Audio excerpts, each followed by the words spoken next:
graduated from National Taiwan University in the Department of Entomology. Yes. Then he went to academia Sinica, postdoc, and assistant researcher. And his research is very colorful. You'll see later.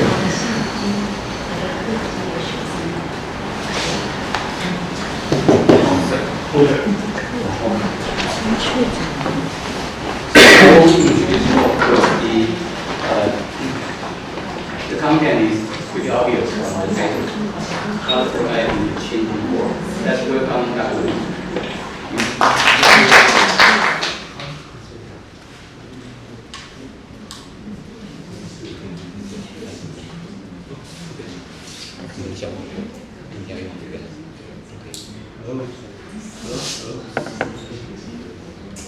麦克风开了吗 ？OK， Hello。喂。Hello. Okay. Okay. Since Dr. Chen's introduction, today it's my pleasure to be here and share my recent studies about climate change biology. And I hope we can better understand more about colorful life in the changing world. According to a review in 2017, climate change has affected a wide range of living organisms and humans. And since the diversity is considerably redistributed in numerous regions. However, in this review, we can mention that the data over such red circle area, including the Eastern Asian continent and Taiwan and Southeast Asia, seems to be lacking. In Taiwan, Barden is a continental island with highly diverse species, inhabiting in different environmental and elevational sections. And it represents an ideal place to develop climate change biology. That's my following introduction.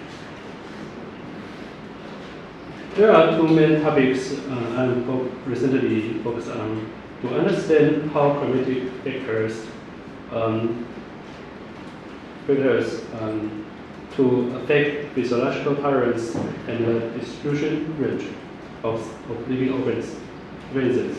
After, I will introduce what makes these two topics happen and why I can sustainably contribute to these fields.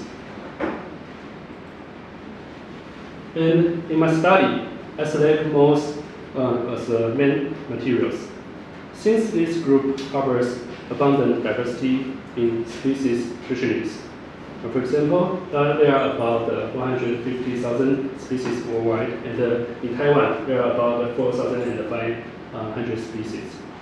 And in morphology diversity, as well as niche selection with considerably unique behavior, so in some others to coolant and adapt later.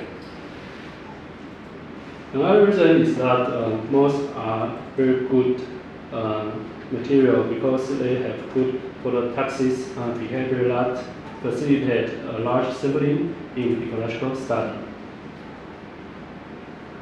And the first topic is about the relationships among climatic factors, thermotolerance range, and elevational distribution of living organisms. And I focus on this issue since if species cannot tolerate the changing environments or have no ability to redistribute, then they cannot survive in the future. And we know that understand the species distribution is the top priority for discussing biodiversity and how organisms adapt to the changing environments.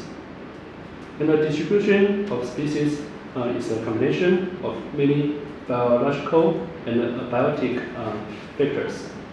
And the climate variability hypothesis is the first to establish complete integration to involve environmental factors and not affect the thermal tolerance of organisms, thereby limiting the distribution of organisms. And based on this hypothesis, as climatic variability increases with elevation and latitude, a species at high elevations and high latitudes involve a wider thermal tolerance range, and because of the greater climate variability. And therefore, organisms located in an unstable environment had wider spatial distributions due to their broader thermal tolerance range. And that is, the distributions of organisms increase with elevation and latitude. And in 2008 study of reptiles, the study shows that tropical organisms are the weakness under the influence on global warming. And the reason is that based on climatic variability hypothesis, the tropical species inhabited in more stable environment. And once if temperature increases more than it can tolerate, its vulnerability will be increased. And vice versa, high latitude species can have wider tolerance for the changing environments. And during my postdoctoral period, I really appreciate that I had opportunity to conduct a large-scale fieldwork for understanding the correlation among temperature and physiological tolerance and distribution range, and the test this mentioned and the well-known hypothesis, the climatic variability hypothesis. However, the most hard test is how to set a laboratory condition in a field, like this picture, in different elevational sites every day. And from 2015 to the last year, we conduct a series of researches along mountain gradients of different latitudes, such as Taiwan and Sichuan and the tropical Cameron Highland in Malaysia. And the gradient of each site is about 3,000 in Taiwan and Sichuan, China. And since there is no such high mountain in tropics, we select Cameron Highland not up to near 2,000 meters. And the entire study of each region, for example, Taiwan, Sichuan, and Malaysia, took about 1 month, including the thermal tolerance experiment in 500 meters intervals, and the range size sampling in about 250 meters intervals, and as well as the measurement of climatic data with similar intervals as range size sampling. And after we worked hard to bring the data back and to the laboratory, and we also spent a considerable time to manage the original data of the thermal trace and to process a large number of specimens and to identify them and to measure the morphological traits. Then we can get the trace and the elevational range size of each species. And here is a fieldwork scene of thermal experiment. And we use about 4,000 watt generator to start on the power system, including that of the 2 water baths. And one is for cold treatment, and the other is for the hot treatment. And for each night, we need about 5 manpower and to conduct the experiment for more than 5 hours. And when finishing, sometimes we welcome morning and directly at breakfast. And to let everyone know that how the hard work in the field, there is one short time lapse video given. And first, we use the light to check most at night and later. later wait for the moths coming. And we will collect these moths and let them take a rest. And after we will put them into the hot or cold water bath. And when the moths not done, then we will soon record their thermal image here and use a thermal camera. And I will soon pick up them to be a virtual specimen for each individual. And on the other hand, we collected moths for range size data by shapes along an elevational gradient. We set number of shapes that moths will be attracted by light and fly down to each trash can with taxis. The day after, we shall pick moths out and one by one as virtual specimens. And totally 3 times in one region, Taiwan, Sichuan, and Malaysia. Then we have analyzed the complete Taiwan sample and as an example here. In this region, we sampled more than 2,700 individuals and more than about 300 species. And most of all species have hot and cold treatment data with enough duplication. And first, we discuss the relationship between the climatic factor and the thermal tolerance. And the orange spot is the critical thermal maximum of species, and the blue spot is the critical thermal minimum of species. And the x-axis of these 4 figures are average temperature maximum and the minimum, and the average temperature, daily temperature. And the fourth is the average daily temperature range. And the result shows that 2 critical thermal traits are positively correlated with mean temperature, but are not correlated with daily temperature range.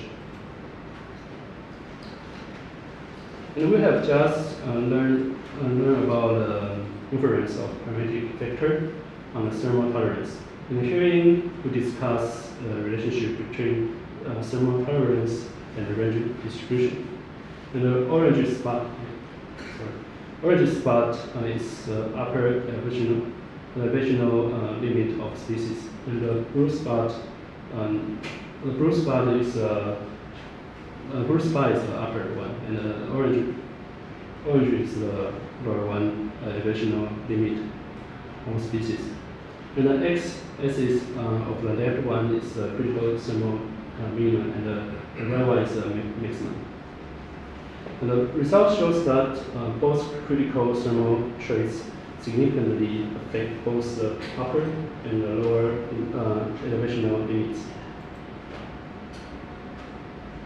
And through the analysis of the structure equation model, we can understand that the critical thermal range is actually affected by the average daily maximum temperature. And there is no effect of critical thermal range size. Therefore, the present study cannot support the climatic variability hypothesis. And based on our study, we can infer that if the average mean maximum temperature increase in OPI region, and the species there can be certain. And this is a significant and novel issues in conservation under climate change. And we just clarified the effects of environmental factors on physiological traits. And herein, I'm also interested in where biotic factors can shape the difference of appearance features along an elevational gradient. And in spite of that, we know numerous biotic factors such as camouflage, mimicry, and osmotism can produce diverse appearance and are usually regarded as the main selection pressures for the billion organisms in the world. Here is a book wrote by Alfred Wallace, a well-known naturalist in the 19th century. He once traveled numerous tropical regions and mentioned in this book, Natural Selection and the Tropical Nature, that tropical animals have a variety of colors and forms. However, at that time, researchers did not have enough knowledge to explain such discoveries. And on the concern of the animal appearance in the last half century, two main aspects have been focusing. The first is the thermomagnetism hypothesis. Basically, we know that the darker the object is, the more the heat will be absorbed more efficiently. And nowadays, this has been widely confirmed in invertebrates. And the other one is a color diversity issue. And in name of the hypothesis was basically inspired by Wallace, since he observed the tropical fauna, the colorful tropical. And this hypothesis is just called the colorful tropical hypothesis. In recent 10 years, the researchers surrounding this topic use different taxonomic groups and tests in different regions, and could not reach a consistent conclusion. In addition, the mechanism is unknown. So in 2015, when my colleague Bruce and I were crossing filtered images according the international sections in our biodiversity information platform, that I will have a brief introduction at the end of this talk. And we first ask the question, is there a trend of color diversity along an elevation gradient? And this is the starting point of our color diversity issue. And since there is no linkage between the above two hypotheses, the thermomagnetism hypothesis and the color tropical hypothesis, so our hypotheses are therefore to trace the trend along the elevation gradient and hope to explore the mechanism behind the colorful line. And animal appearance are very complex. Traditionally, researchers should subjectively define numerous features, for instance, the size of eye spots and the distance between each eye spot in butterflies. But to face a more diverse group such as moths below, and we have no idea how to define features. Before our study, there is no precedent to use artificial intelligence in color gradient analysis. So our study has opportunity to become a novel field. Our collaborators are the team of the Dr. Shen Wei Chen in Information Science of Academia Sinica. And where is the data from?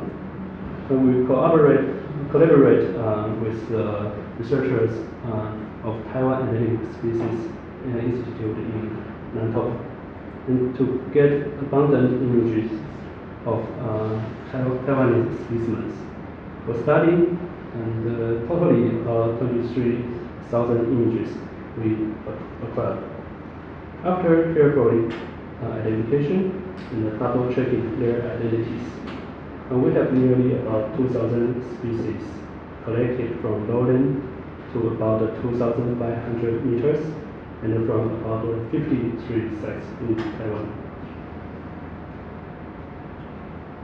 Although the materials of images are abundant, but at that time we thought that the background of images will have impacts on analysis. The technical artificial intelligence help us completely remove all background of 23,000 images. And if we intend to finish this job through handmade removal, we need about more than 1 year to complete. We try to extract high-dimensional features for elevational prediction and feature analysis of our images by CNN regression with the model of net 50. And the right side he map here. He map show here allow us to check back the focused body region of species images by artificial intelligence. And the brighter region of the multiple individual of each species. For example, here, this pen. Okay. And this brighter region of each species is the more focused part than the surrounding area of the species images. And first of all, we want to know whether the specimen images can be used to predict the elevational distribution of the species. And after comparing the texture and the predicted distribution midpoints of each species in artificial intelligence, the R-square value will often is higher than 85%. And subsequently, that we are able to analyze the trend along the elevation. So in our research, we extract the high-dimensional features by artificial intelligence and project these features into a two-dimensional NDS projection. From red to dark blue represents the elevational gradient towards higher region. And we found an interesting pattern that it seems the feature diversity in lower assemblages are higher than the higher assemblage. This is the lower part, this is the higher part.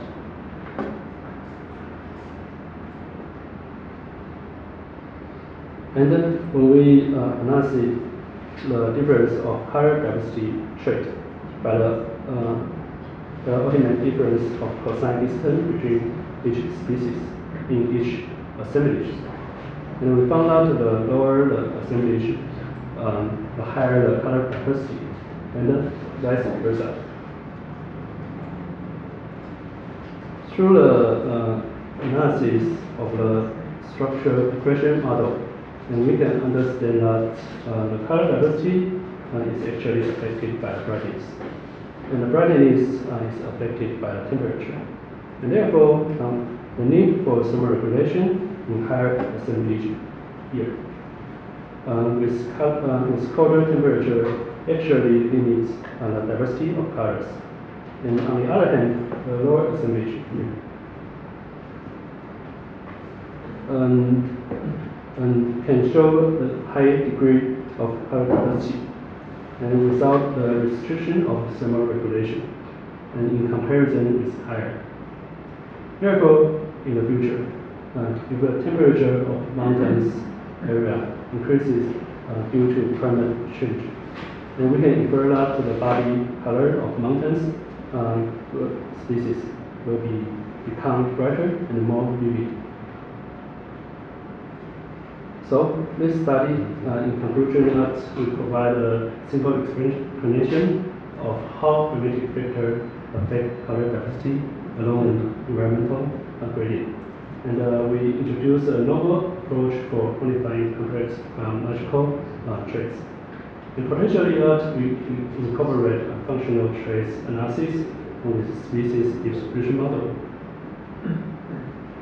And on extension of this topic, we are currently analyzing a large number of species images, often in Japanese museums, to explore whether there is a simple color diversity trend across latitudes. Our previous study is the elevation, and now latitude. And the range coverage of our sampling is from Hokkaido to Borneo, and from Hokkaido to India.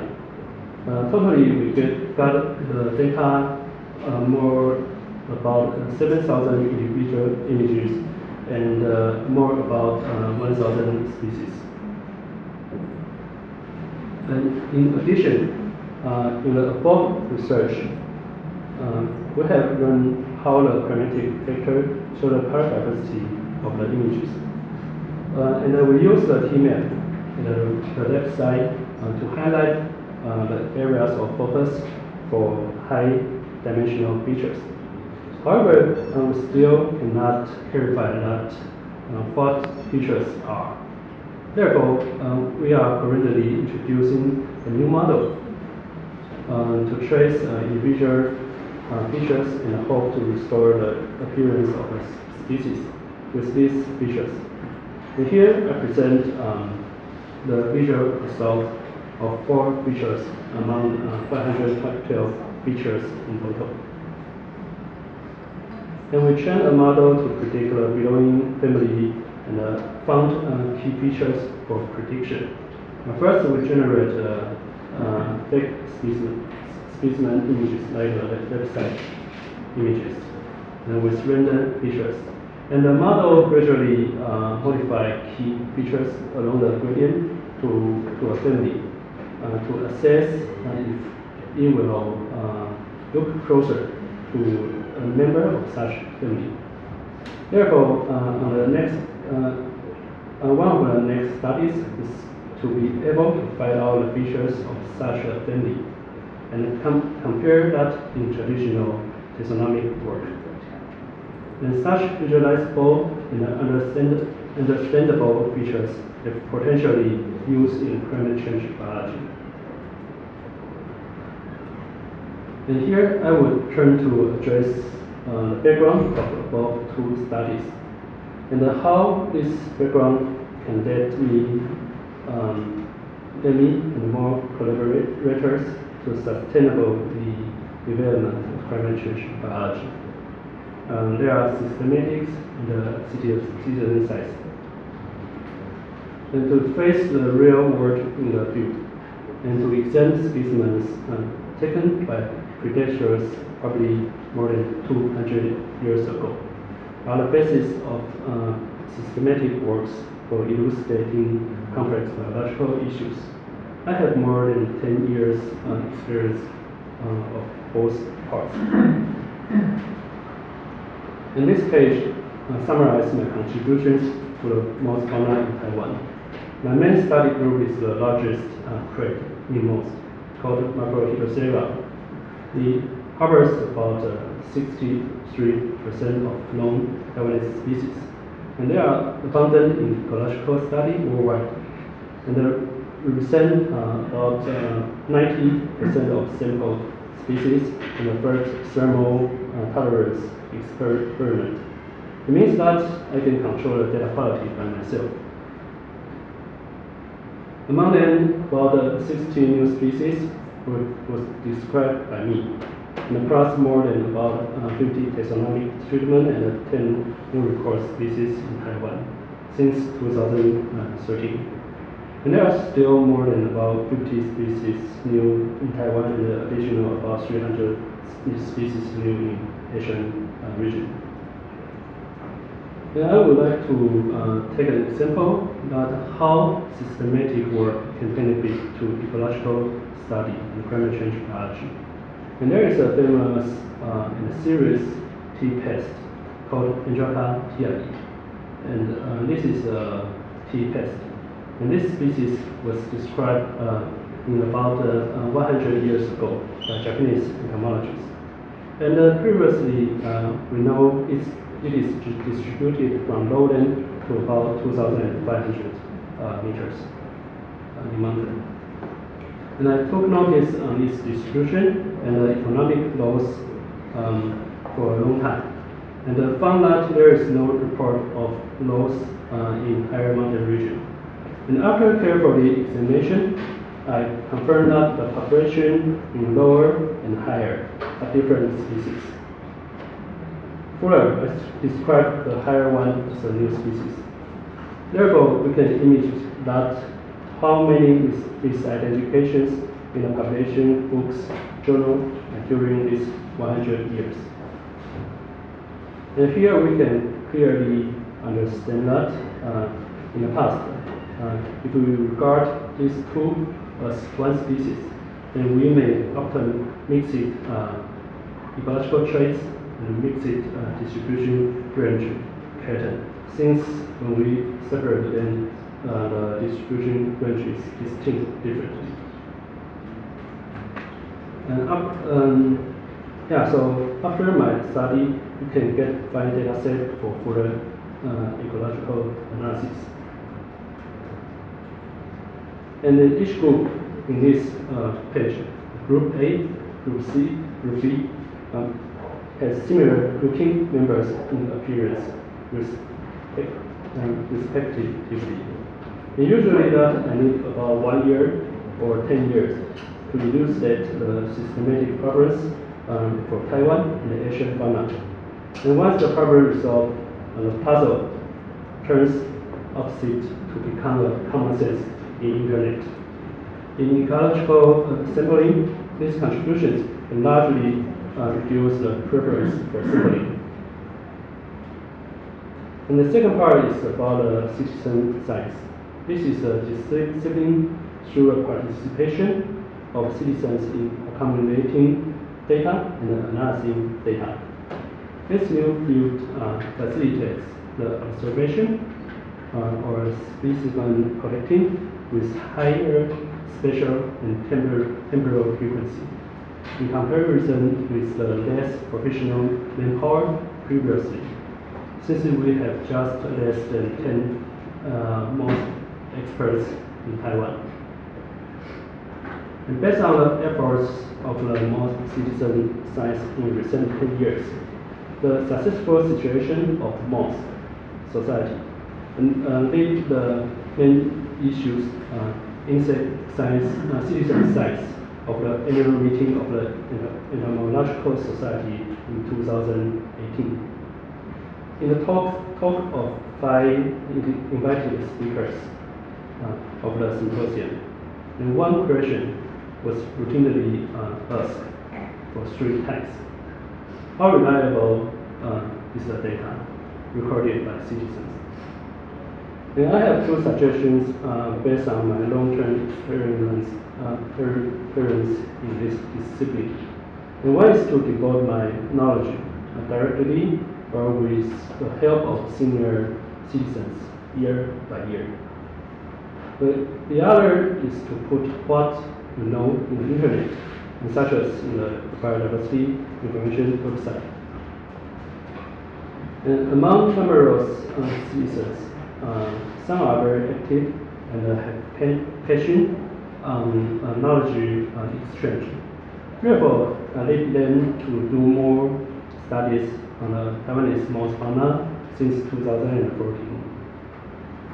So we discuss education and discuss how to organize an issue for publishing and how to pass our knowledge to new partners.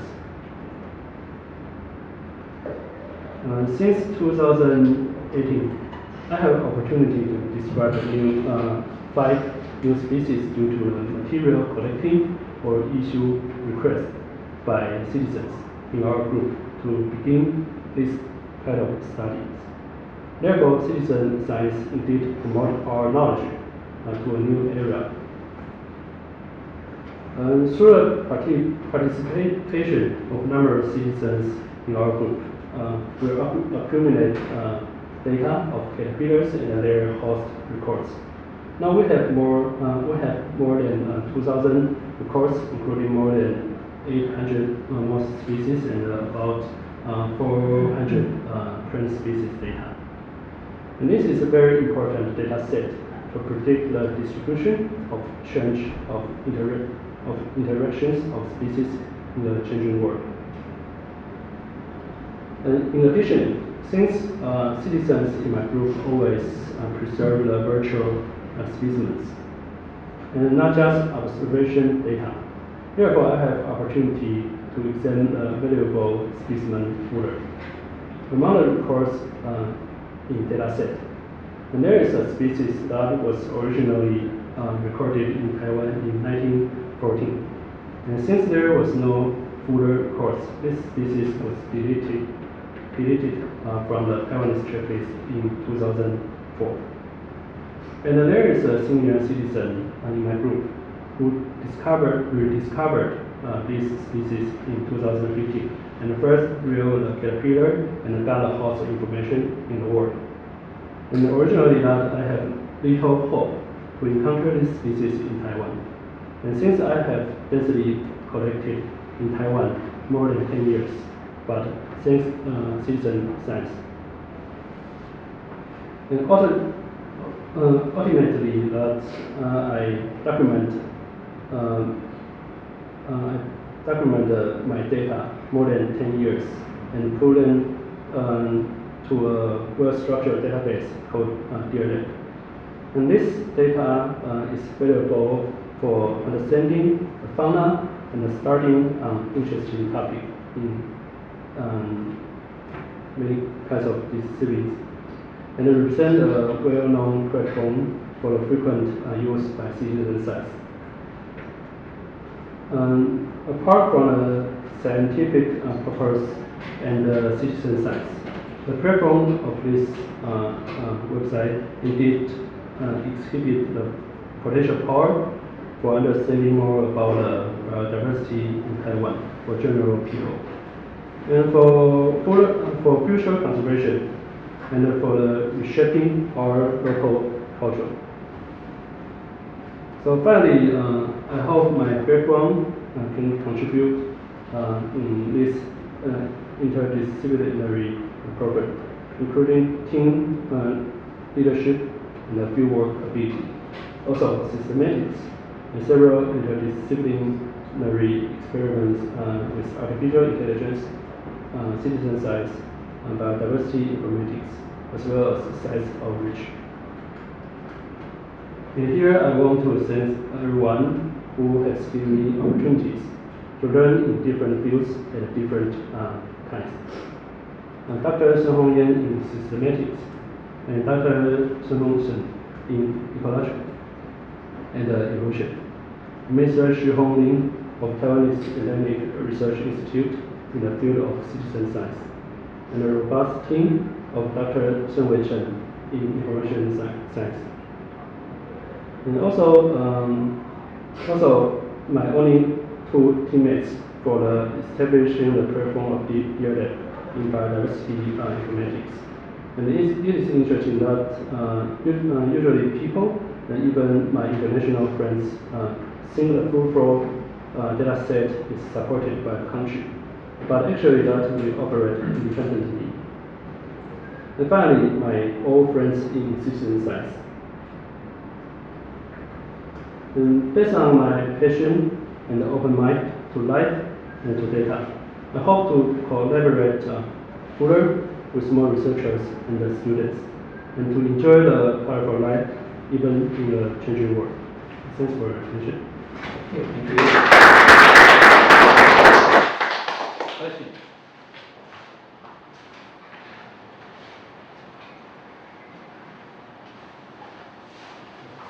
In one of your slides, you mentioned senior citizen. Yeah. What do you mean?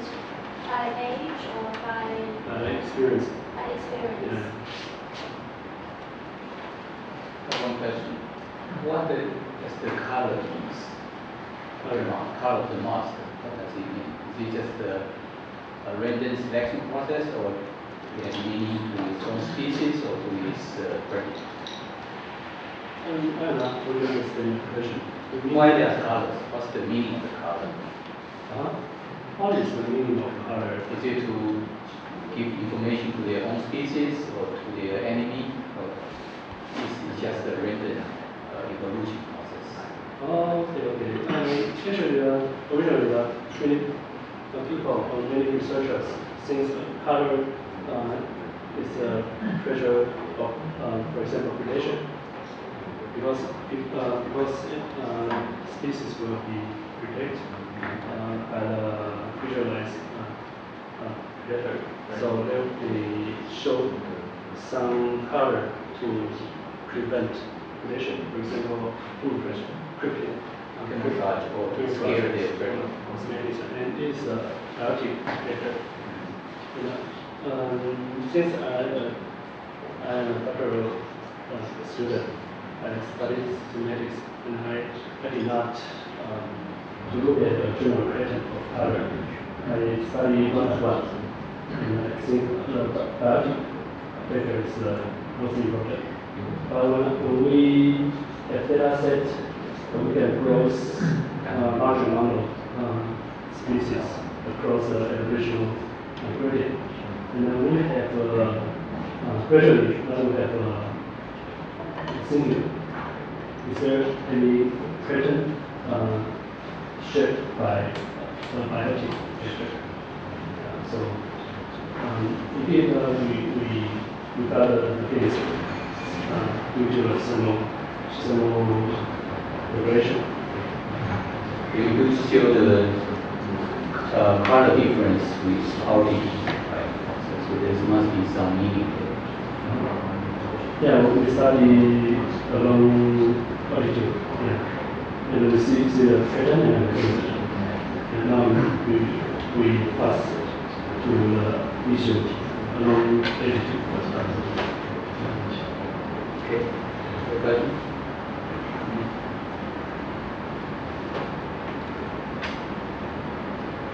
Yeah. Thank you for your presentation. I just wondering if you can share with us how to mobilize citizen scientists. As you are the scientist background, right? And they may not have enough knowledge as you do. So how can you communicate and then encourage them to do something collectively together to achieve such kind of great success? The most important one is how to pass the knowledge, information to general people. And now is the internet era, so the best way is to put the knowledge there. Mm-hmm. And some people can be satisfied to get data just on the internet, mm-hmm. but probably not. There are more people that have more patience, and they will directly connect with you. And since that we can, depending on the situation, and we can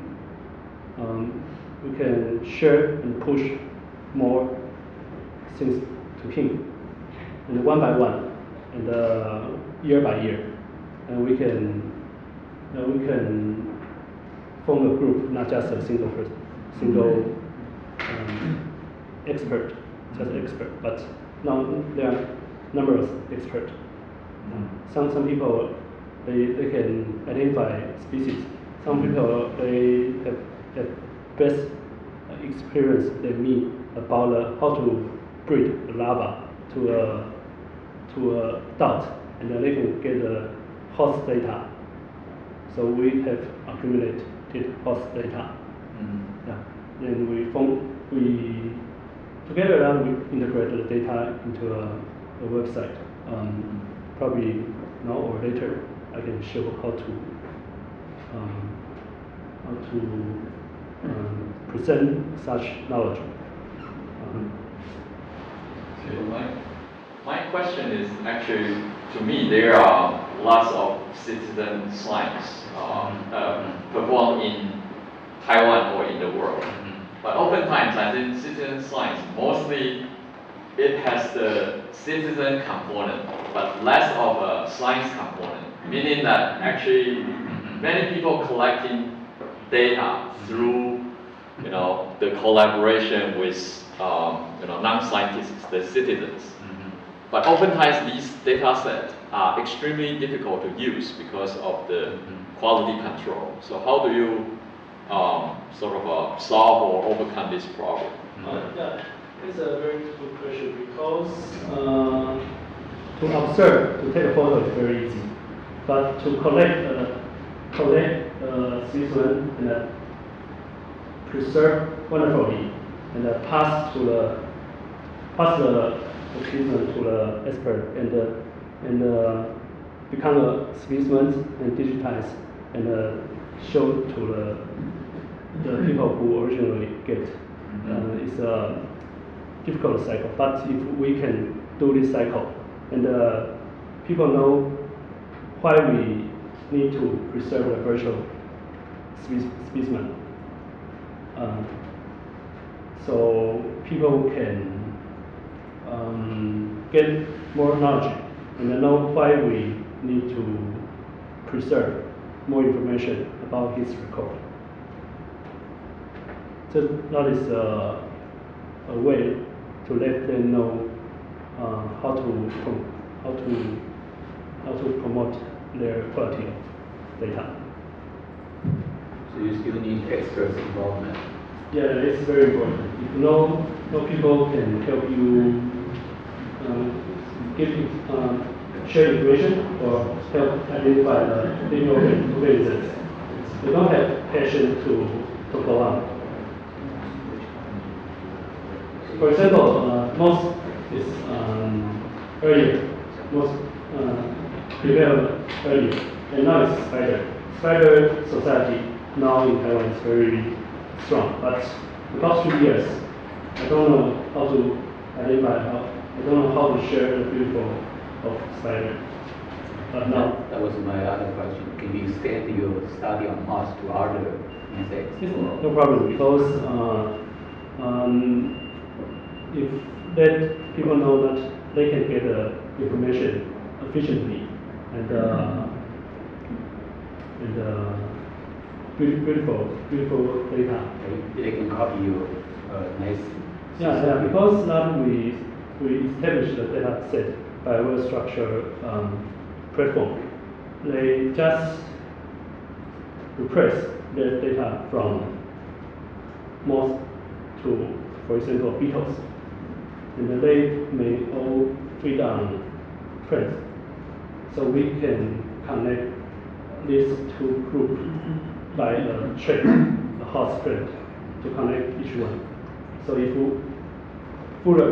we have insect biodiversity information platform, and we can directly show these interactions. And if we have insect plus bird, frog, spider, other, so we cannot imagine that how good the situation in the future.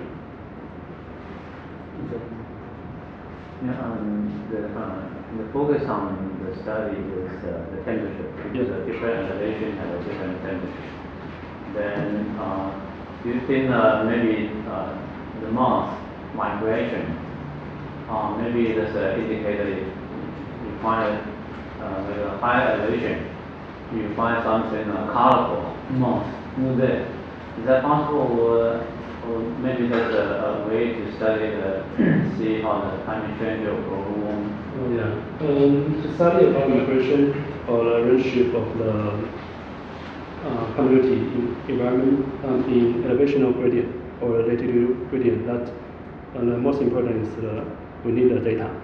For example, in Taiwan now we don't have, because we do large sampling starting in 2015. But in the tropical Borneo, that area, there is dense sampling in about 50 years ago. And in 2007, there is a resample. So they can discuss the community shift, also the body size reduction, such issues. So let us start and then we can get the data in the future. Okay, study the climate effect more efficiently with the migrating moss. Yeah, it's possible that if we can, select a good taxa to monitor. Right, since you have data from Hokkaido to Borneo, that's one kind of moss. In our sampling, there are some wide distributed species. We can be a target to discuss such issues in the future. Okay, another question? Okay, if not, then thank Dr. Wu for his nice presentation. Thank you.